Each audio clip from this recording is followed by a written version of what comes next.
Tiny Tots TV. It was a warm summer day. A mother duck had her nest hidden in the long grass, safe from weasels and the fox. She sat on her eggs, waiting for the eggs to hatch. Finally, the eggs hatched with a pop and peep. Peep! A bunch of golden ducklings appeared. The mother duck was so happy to see her ducklings. But the largest egg in the nest was still there. The mother duck didn't remember laying such a huge egg. Suddenly, the large egg cracked open.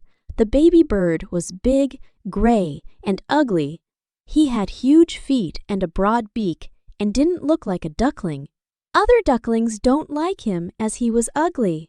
A few days later, the mother duck took her ducklings for a swim. The big gray duckling also joined the other ducklings. After a great swim, the duck family walked with slow steps, on there into the yard. As the gray duckling entered the yard, all the birds started talking about him. Every day he was pecked and pushed by ducks and even by the chickens.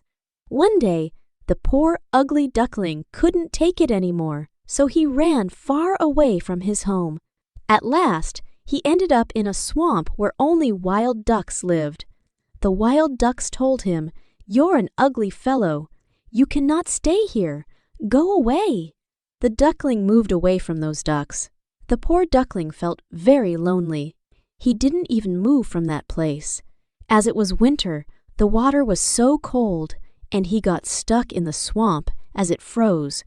In the morning, a farmer who came that way rescued the duckling and took him to his house. But the duckling was terrified. He fluttered into the milk vessel and splashed it all over the room.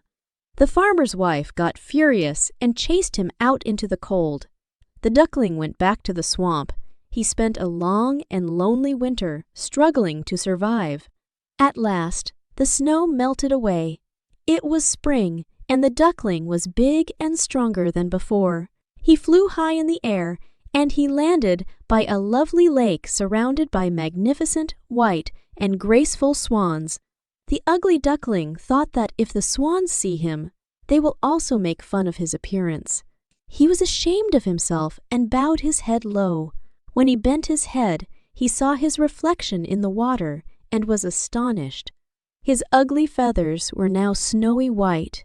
His neck was curved and slender. He had grown into a swan. The other swans came towards him and stroked him with their beaks. Nearby children shouted with joy at the sight of him and threw him some breadcrumbs.